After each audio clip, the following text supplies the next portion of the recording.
Good afternoon, everybody. Welcome to our seventh session as we interview a series of steering committee candidates. Today, I'm joined by Peter Zhou. It's a pleasure to have him on stage. I'm sure many of you are familiar with him. But Peter, how are you doing today? You well? Hi, I'm okay. I'm good. Excellent stuff. Good to be here.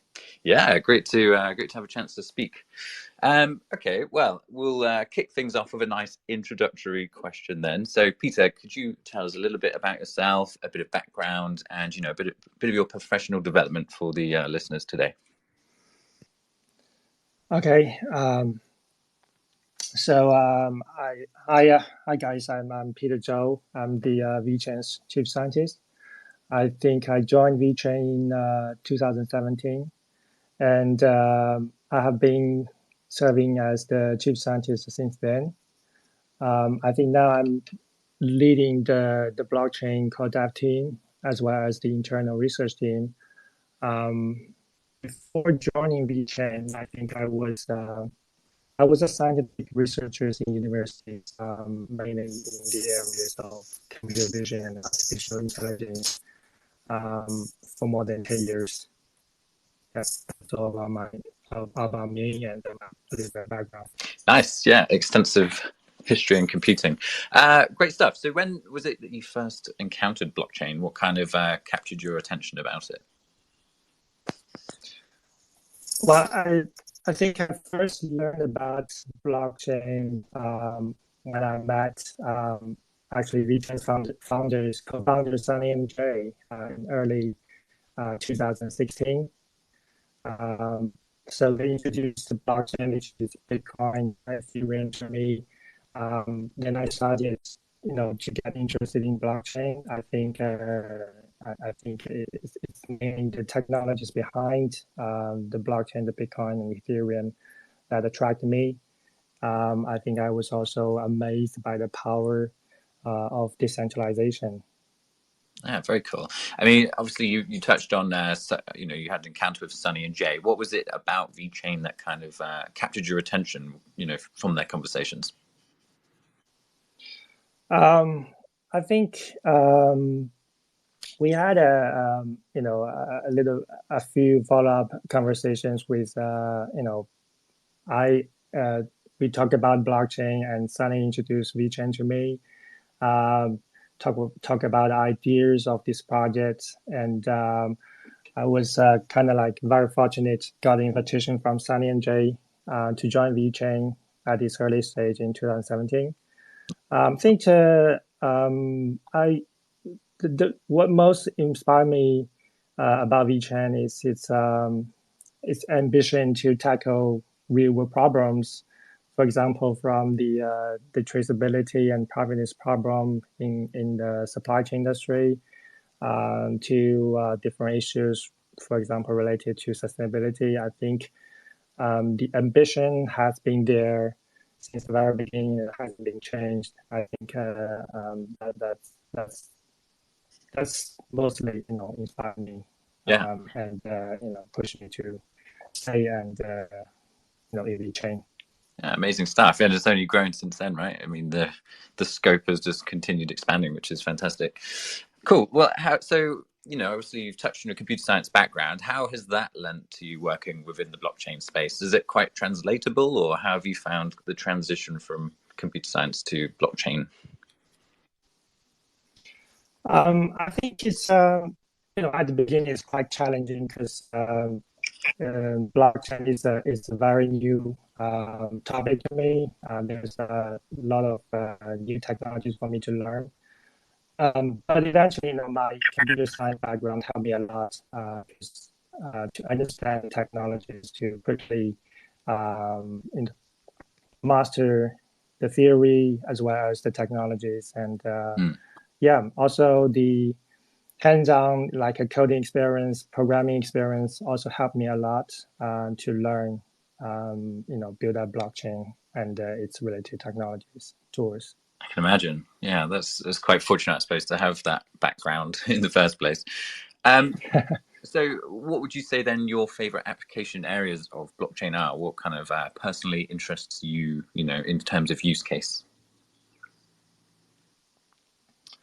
Um, I think you know. I think at the very beginning of cryptocurrencies is obviously my favorite application of blockchain because it's it shows the power of blockchain, it shows the power of decentralization, and later on we enter the area of like smart contracts. I think it's a very smart design and a very powerful design, and that and enables a lot of the computation to be securely executed without a centralized body. I think I'm personally very fond of the ideas. Um, yeah, and later on we see a lot of applications, around these smart contract technologies. Yeah, I mean, it's such a fantastic innovation. I mean, it's going to streamline so much. I think you look at even insurance, like, okay, X criteria was fulfilled, there was a crash. What was the data? Was this boundary fulfilled? We can initiate that payout instantly. I mean, it's such logical progression. I always find it interesting when people kind of question whether blockchain and smart contract tech has a future, because it's so inevitably part of the future that it's I'm gobsmacked when people think that. Good stuff. Yeah, totally agree. Yeah, preaching to the choir. Okay, great stuff. So obviously, Peter, you are familiar with the VeChain Foundation. So what would you define as your key achievements and contributions towards the foundation in the past? Um, I think I did quite a few things for the foundation. I think I co-authored the white papers for the foundation. I was heavily involved in the design of the VeChain for blockchain protocol, as well as the foundation's governance structure. Um, as as I already mentioned, I've been leading the blockchain conduct team and the research team, and I think from my team's efforts, VeChain for blockchain has become one of the one of the most stable, secure blockchain networks around. Um, and also, I initiated the research projects to improve our blockchain's consensus algorithm. Mm. And I played a key role in designing the new POA 2.0 consensus. I co-authored the recent two VIPs regarding POA 2.0. Yeah. Another thing I want to mention is I also initiated the foundation's general grant program, and I established a team to run the program, I think, quite effectively and efficiently. Yeah, I'm also. I also consider myself a member of VeChain staff community. I think I personally made a few useful tools for developers to build the apps. Yeah, well, definitely. I think I've certainly seen that. I'm sure the community have too. I mean, I'm sure everyone here is curious about, obviously we had proof of authority, the hybridization of the Nakamoto and Byzantine fault tolerance consensus. Could you just tell us a little bit about that process? How was it bringing those two different kind of mechanisms together? Um, well, the two kinds of consensus, Nakamoto and BFT, the theories are already there. They have researchers have been studying them for years, and it's not new to the academic world. But how to combine them, how to use them smartly in practice is the key problem. So we have this POA a consensus at the beginning. It's it is chosen because we want to we want to strike the balance between the decentralization and efficiencies. But later on, we found out, there are some space for us to improve the security, and we identified the problems. And I I got help a lot of help from Dr. Ren, who has I recruited him. He has a very strong background in distributed computing. So we worked together, we identified the problems, and we found out instead of replace the Nakamoto consensus, we combined these two and took advantage of both of them, and it will result in a very interesting system which has the nice properties of both of the consensus types. So we managed to put them together, and we got this POA 2.0, and we also did research projects to prove its security from a theoretical point of view. So we will be very confident of running this consensus for VeChain, and we know it's secure. Yeah, amazing stuff. I can imagine that must have been quite nerve-wracking, flipping the switch to a new kind of consensus model. But hey, I'm sure everyone had utmost faith. Okay, well, obviously VeChain's been around for a while now, and it's seen a lot of development. You are there, reading the research and development kind of arm. How are you ensuring VeChain stays relevant and continues to become an even bigger player in the future blockchain industry? I think when we talk about to develop new tools or new technologies, we need to first make a decision on the future strategy. I think we made a very ambitious and rational choice to go for sustainability. And once we know that, we can imagine what's going to happen in future, what kind of applications going to build in future related to sustainability.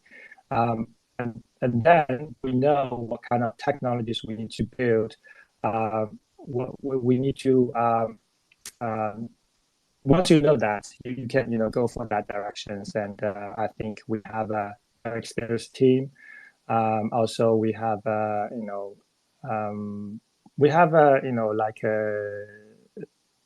framework for establishing research projects with good universities. We have connections with researchers, so we can. I'm confident we are capable of handling technical difficulties in future, and build up very strong and solid foundations for VeChain for our future development. Amazing stuff. So in terms of your next tenure on this steering committee, assuming you are voted in, what would be your core focus? I think my focus will of course be on the tech side. I think I'm gonna still supervising, overseeing the blockchain code team, also leading the research team, and I'm gonna communicate with other teams to find out what kind of technologies we are missing, and we're gonna and then we can start to build. Also, another area I think I would be interested is to communicate. I think communicate with our communities, communicate with our ecosystem players. I think it's very important we let people to know what we are going to build, and once they know that, we can bring a lot of innovations from our community to help us to build more. Absolutely, love it. It's a very talented bunch here, so definitely untapped talent there for sure. So obviously you already served on the previous steering committee. What have you learned during your time there? What's a valuable takeaway from your previous experience? I think the key takeaways are, first of all, I think once we decided to do something, and we believe it's correct, and then we should stick with that. No matter what kind of whatever market is is doing, we need to stick with that, and that's very important. Also, I think another takeaway is communication is really important. We need to communicate with people. We cannot like just do things by ourselves. We need input from our communities. We need to bring innovations, bring ideas from the communities. It could really help us, to make things, progress amazingly. Another thing is, I think,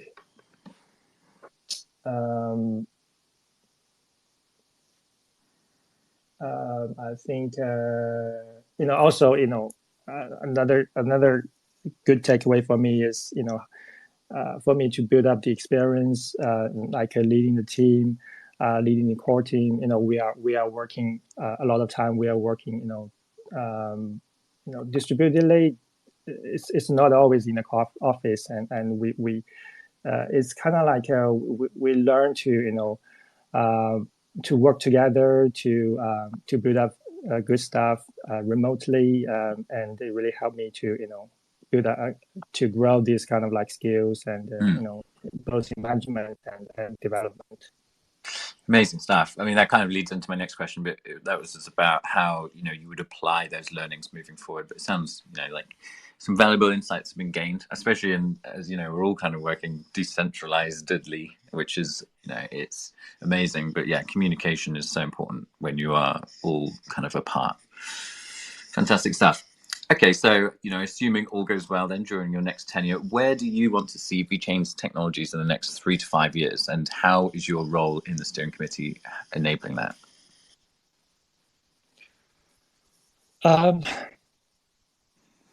Well, I want to see of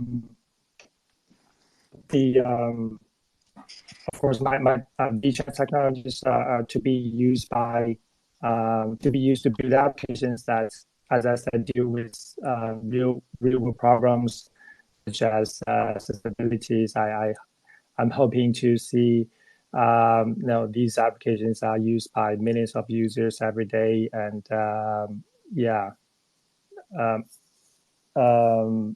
for me, I will be focusing on like I said, build up a foundation for our future development, for our future strategy. For example, I think we need to build blockchain infrastructures that can be used by millions of users. Also, we need to find solutions deal with data privacy, so that these applications can be compliant with the local regulations. And also, I think that's what I want to focus maybe in future. And obviously, data privacy is a big issue, within just regulatory, but also technologies like ZK Snark, stuff like that. Could you expand a little further on the privacy side? I'm sure people would be interested to hear about that. Yeah, there are like different solutions to data privacy. Of course, the very popular solution. One of the very popular solutions is using the cryptographic algorithms like a ZK, like a zero knowledge proof.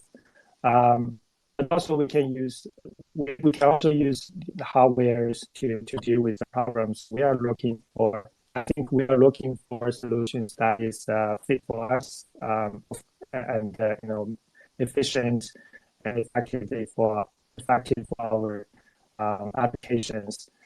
We're gonna explore both of these solutions, and I think we are going to set up research projects very soon regarding data privacy, and we will have the experienced research team look at our future needs for sustainability related applications, and we can decide which directions we are going. And once we decide this, we can certainly quickly build the solutions and build demos, and even build services for our future applications.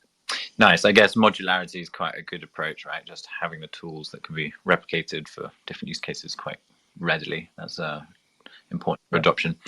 That kind of leads on nicely then. You mentioned the V-Research. I mean, could you kind of share with the community a little about that? How's your experience been leading V-Research, and any kind of key bits of outcomes you'd like to share?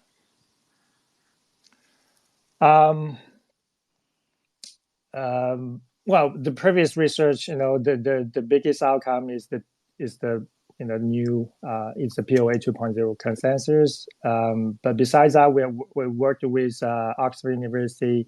We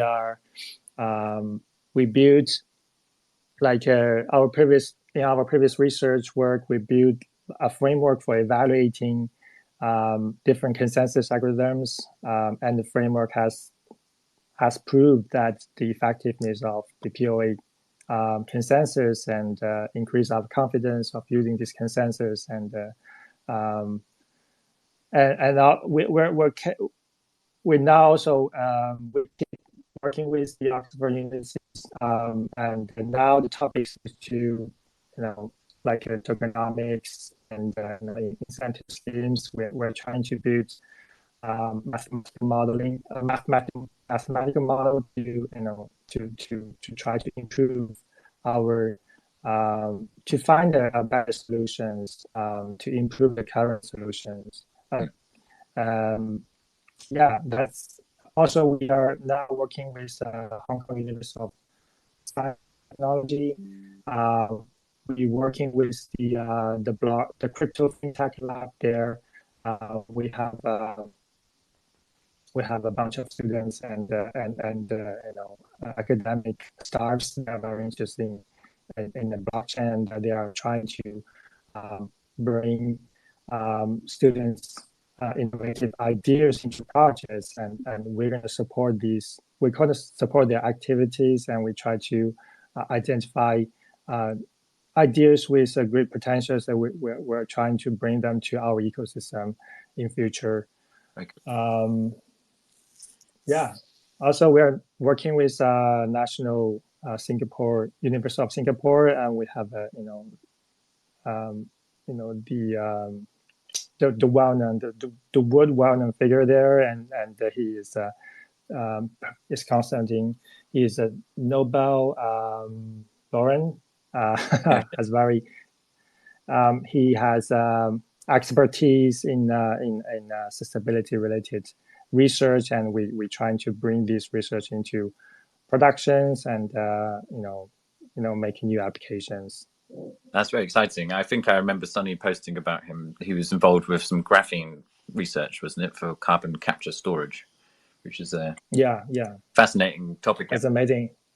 Yeah, it's amazing technology. Yeah, I mean, have a very. I mean, that's fantastic. If you can tokenize something like that, I mean, I've got a background interest in graphene anyway, and it was just great worlds colliding. Like, oh wow, blockchain plus graphene. Yeah, who knew? Very cool. You're gonna get a wow. Yeah, like, oh my god, changing the world. Love it. Great stuff. Right, fantastic. So moving on then, onto more aspirational questions. How do you think the foundation can better develop tools and services to be attractive for the future blockchain market moving forward? Obviously, you've played a key role in driving a lot of innovation. What do you think we're kind of lacking to appeal for the future of blockchain? Tough question, sorry. Put you on the spot.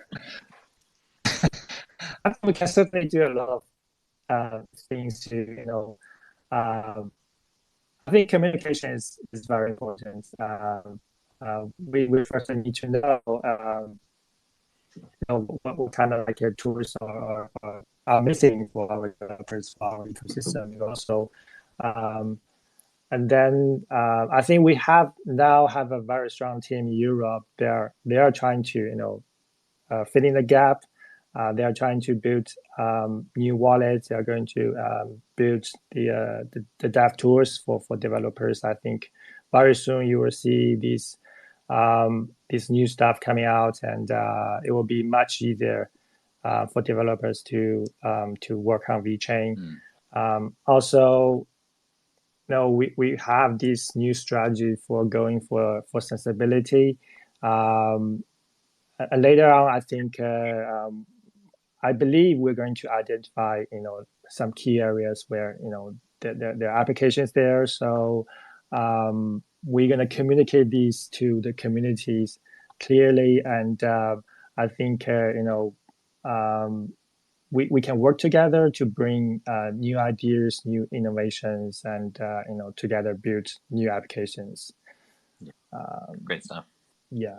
Yeah. Yeah, I mean, I've been fortunate enough to have conversations with Antonio and the tech team over there, growing fast and doing a lot of great things. So I think, the dev community in particular will see a lot of beneficial changes this year. So that's good all round, of course.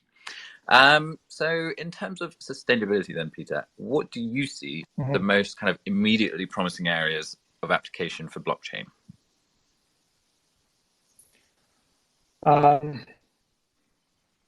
I think I know sustainability is one of the biggest problem human beings are facing, and it's to deal with the problem we need to work together. So I think that's a it has a bit.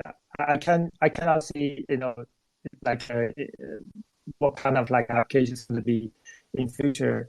But I can see that the blockchain and Web3 are going to play a key role in sustainability related applications, because people need to work together. People need to be properly incentivized so that they can act together to solve this problem. But maybe in future, we can see applications that using tokens to incentivize people to do some activities that reduce carbon emission. Yeah, we can also see enterprises, they're using blockchain to record their carbon footprints, and they use the data to for better analysis to improve their like a production lines or production process. Yeah, there are many possibilities. Absolutely. You can imagine ESG would be made a whole lot easier if it was all on the blockchain, right? Of course. Like, I can see exactly what I've done. No, good stuff.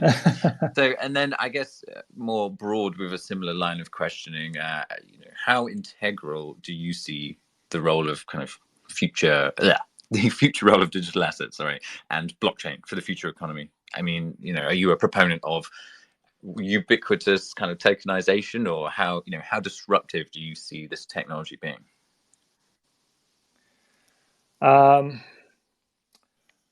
I think let's say Web3 is going to be like the future, and I think we need.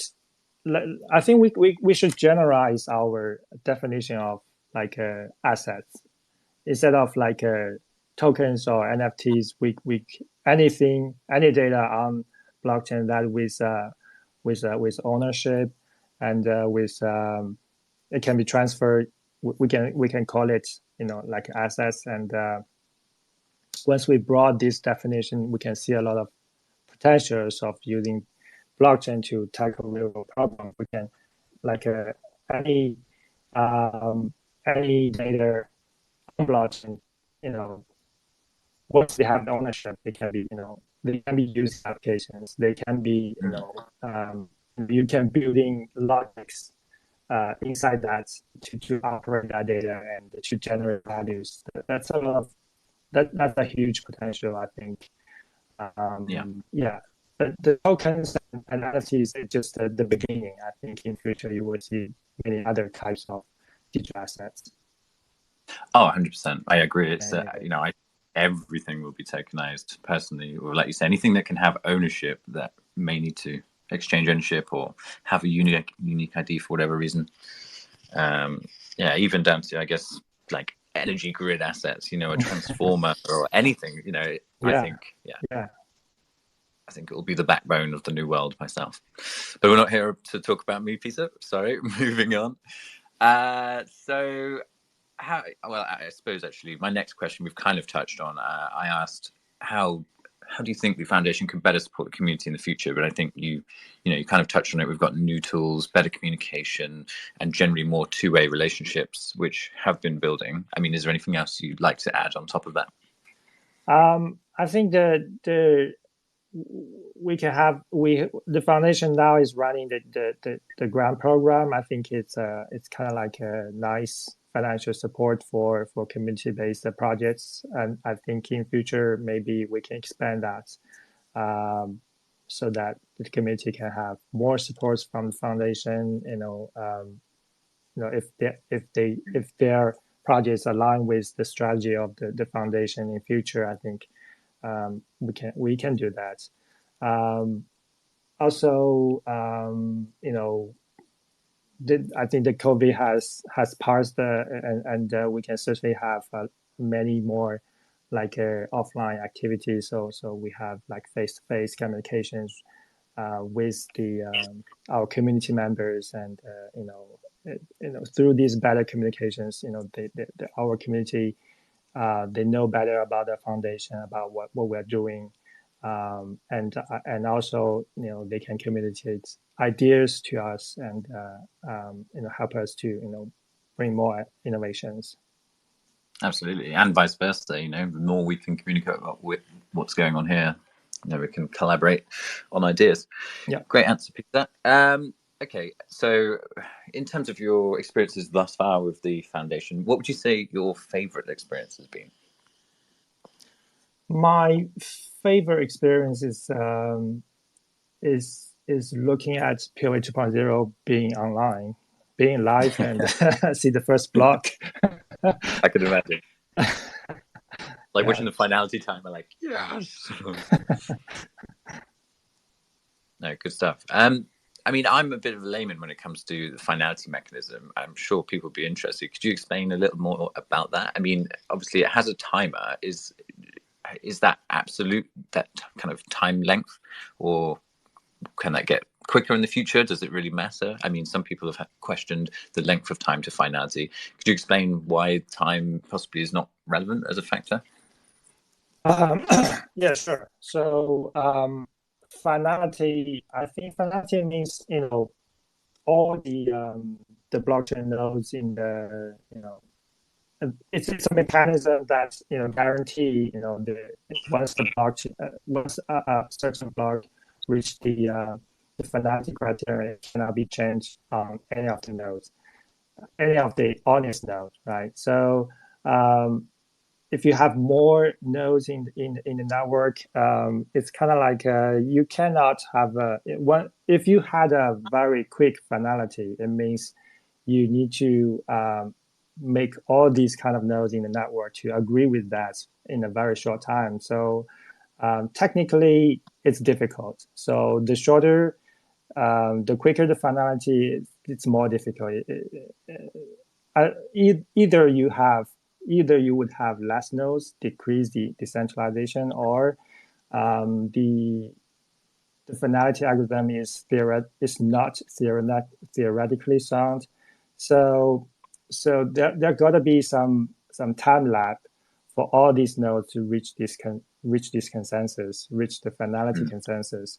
So, but of course, the time we choose now is for safety reason, because it's a new mechanism, it's a new consensus. So we kind of like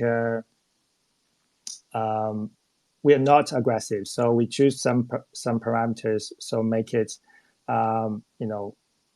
make it a system most likely stable, and we don't want to see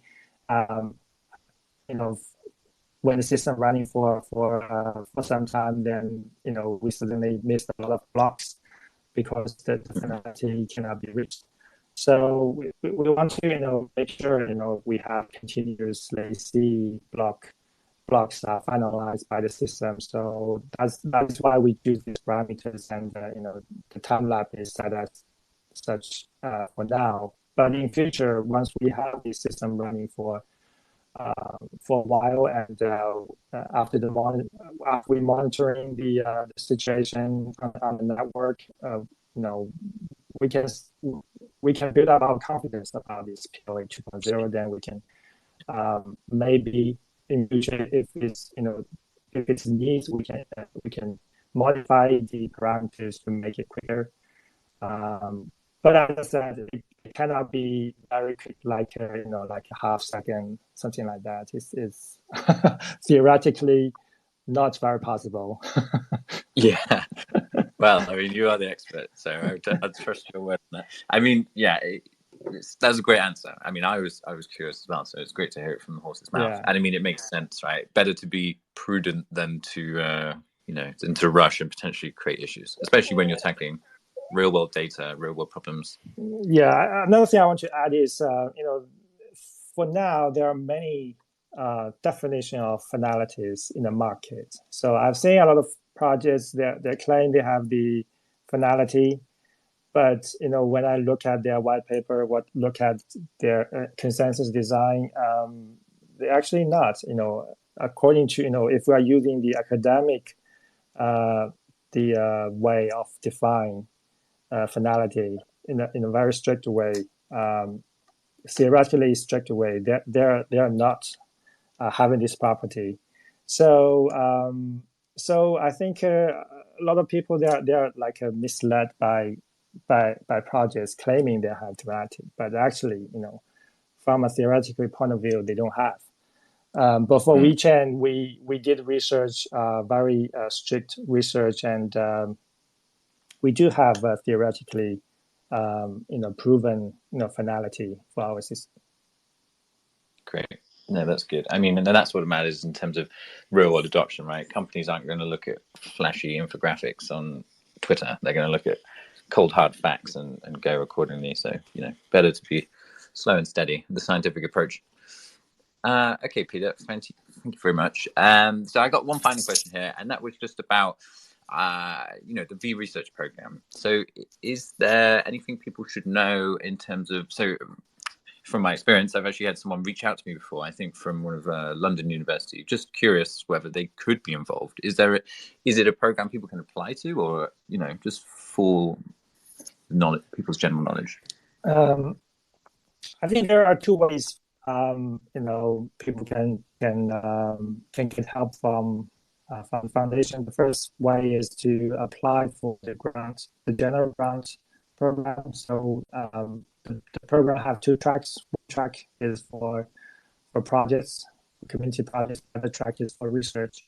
And I've seen, there are already like applications, submitted to the research track. So we will evaluate the application, then we put it for voting for the grant committee, and then we make decisions. I think another way is, people are thinking, they can also reach me. They can, send emails to me, and we can communicate if there are good ideas of research and ideas align with our strategy, align with our requirement. Then we can certainly, start research projects. It's quite flexible. Amazing. Can you hear me? Sorry, I actually cut out a bit there, so unfortunately I missed it, but thankfully it was recorded, so I'll be able to get some details later for the person who asked me. Sorry about that. Not been the internet connection today.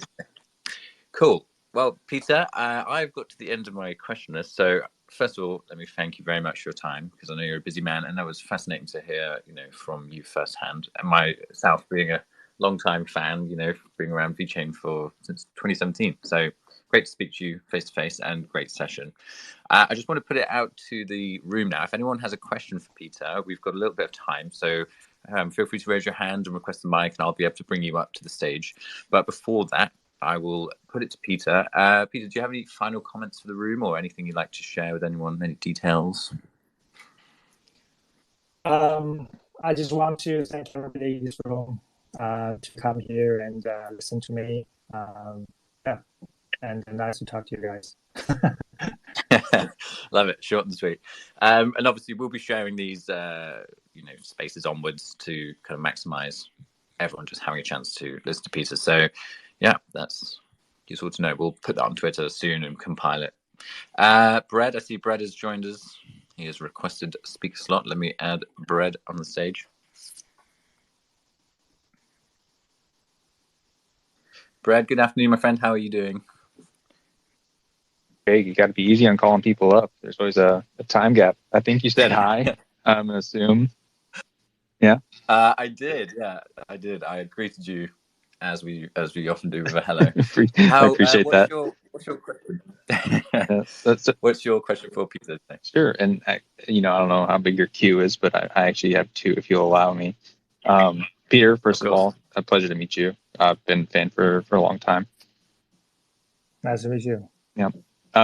So the first one is just your general view on scalability within VeChain and what your mindset is going forward.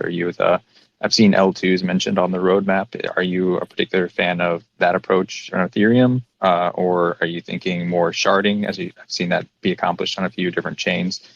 Just wanted to get an idea of where your general thoughts are. I think scalability is something we are going to investigate in future. Of course, I think it's very important for us. For now, the mainnet is capable of handling all the transactions right now, but in future, if we really go for accessibility and start to build applications, we will certainly have a lot of transactions, a lot more transactions. I think layer 2 is certainly an option for us. I can see it's very flexible. It's efficient. Also, it has the protocol that guarantee the safety, provide security for the assets on layer 1. So yeah, I think we are currently investigating layer 2 technologies. We want to try that, of course. Also, we want to we also identify there are drawbacks for there are some missing properties for layer 2 for now, and I think we may start like a research project to study the layer 2 and try to improve it and make it more efficient and make it suitable for our future applications related to accessibility. Nice. And actually, my next question kind of brings it back to the layer 1, which might be more applicable. Another one just to get your general sense of thought, and it's around MEV on the layer 1. I know right now we don't have a lot of transactions to capture a lot of MEV, but there's a concept of leveraging that to almost facilitate retroactive public goods funding. And I think with our sustainability focused modeling, that might be something that VeChain can lean into. And yeah, so general question, just what are your thoughts on MEV within our ecosystem? And then just putting the idea out there of retroactive public goods funding using MEV, if we can enforce that. I think MEV, you need a big ecosystem, like a DeFi ecosystem to have the values in the MEV. So I think I'm not sure. I think of course we want to have like a large DeFi ecosystem. If we had that in future, I think MEV certainly can provide values for different things. Of course, we want to extract the good values from that for good reasons and for good things. I think I certainly support your ideas. I think it's a new stuff for me, but I do think it's very interesting and have a good potential, I think. Thanks. And yeah, Jake, sorry. I actually do have another one if you don't have anyone coming up, but no, please. I'll step aside. You're filling the time nicely.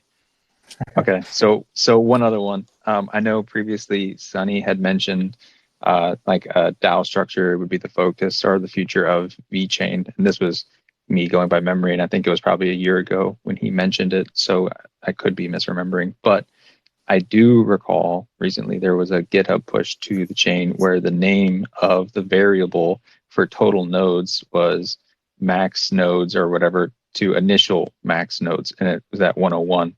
So does that mean you guys on the roadmap have a potential DAO controlled node expansion on the horizon? Well, I'm not quite sure about that because I haven't. No, I'm not sure about that. I haven't known it. But I think DAO is certainly a very important component for Foundation's future development. I think it's a very important tools to make the decision making process more decentralized, transparent, and effective. I do think the foundation is going for DAO in future, but for now, I think DAO maybe the current DAO model maybe needs more improvement to make it suitable for more complex applications or for organizations like VeChain Foundation. But I would certainly keep studying DAO and pay attention to that. Maybe in future we can see we experiment it in some controlled applications.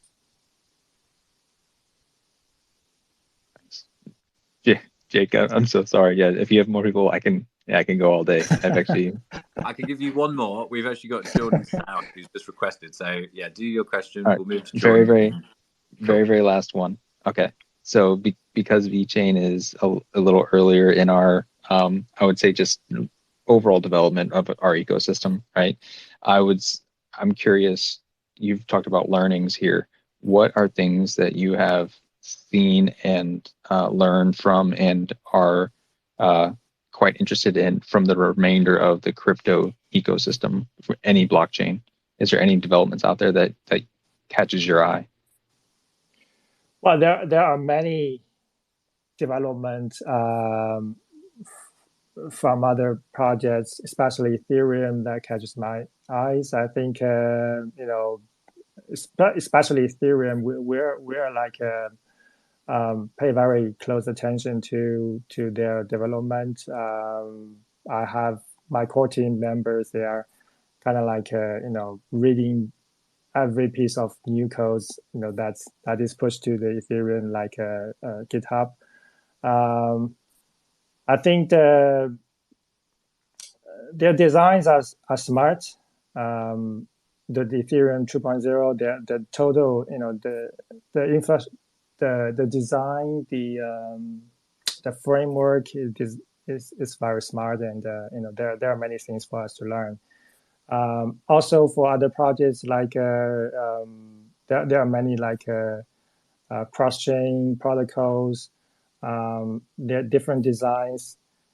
They're all innovative. Even and also the layer 2 protocols. They're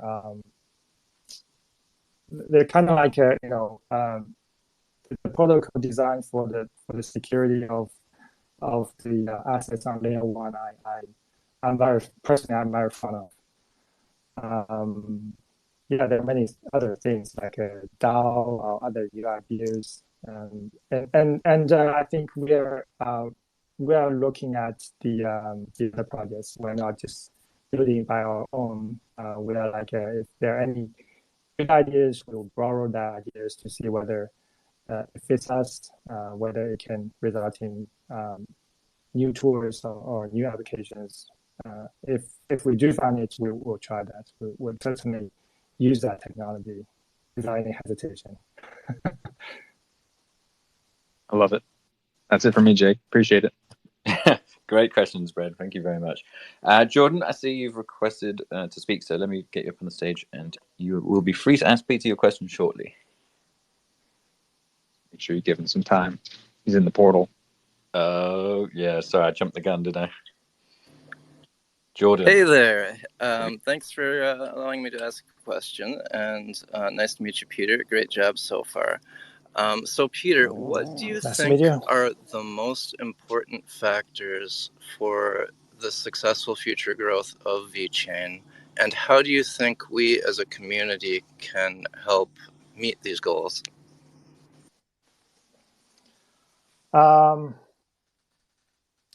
I think the most important to me is the strategy for future. I think we have decided to go for sustainability.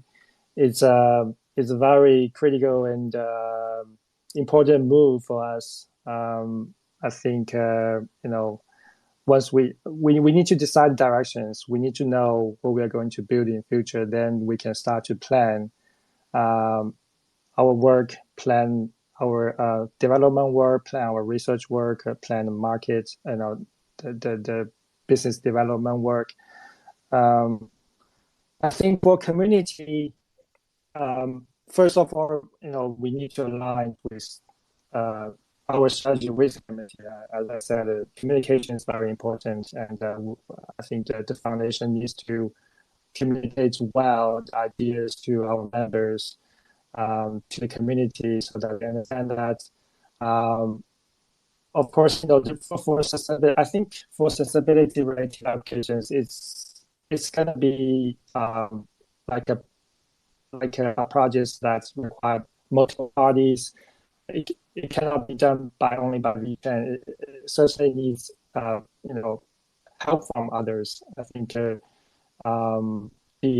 community members, they can bring these new ideas to us. They can bring the resources to us, so that we can we can build up those applications. And also we need developers, of course. So we need our dev community to join us together to build up new tools, new applications, like that. Awesome. So you're saying everybody needs to chip in and do their part, basically. Love it. And obviously the foundation, will be doing its own part to provide that support. I think that's been a key objective of the foundation. I'm sure Peter can attest to that. But yep, we're gonna support, of course. It's a two-way relationship, the Web3 world. Peter, Jordan, first of all, thank you. Excellent question. Peter, thank you very much for your time. It was really fascinating to hear from you. I'm sure everyone's enjoyed your session very much. Have you got any closing remarks? Sorry. Okay, so I think one of my motivation to join VeChain is because I believe VeChain is because I think we can solve we can solve real world problem inside VeChain, and we can have the stuff I've done or I'm going to do will have a impact on the world. It's not like my previous research, because during my previous experience, I worked as a researcher. I think I did a quite good job in terms of publications. I published my work in some top tier international conferences, journals, but I don't think it's a successful. It's a success. I consider it's a failure because except publishing stuff, there was almost no follow up to my work, and my research work had a very little impact on the real world. But that is why it pushes me to leave the academic world and join VeChain, because I think what I'm going to do, what I do in VeChain is going to have an impact on the world, and it really make me feel like satisfy myself. So I think I'm gonna stick with that. keep building, keep like helping the foundation to achieve its goals, and have some to build up stuff that really have big impact on our life, our daily lives, make it more balanced, efficient, and transparent. Yeah. So yeah. Well, I feel like it deserves a round of applause. Great job, Peter. No, I love the vision, and you've already had a phenomenal kind of impact, and look forward to see what you do in the future. Brad has his hand up. We've got 2 minutes. Peter, thanks for your closing remarks. I won't ask you again. I realize I doubled up there, but Brad, was that a request? Can you? Yeah, I'm so sorry. Yeah, I'm so sorry, but it's just that I think it's really important. Peter and Sunny, when you get up here and you hear them talking, they're so damn likable.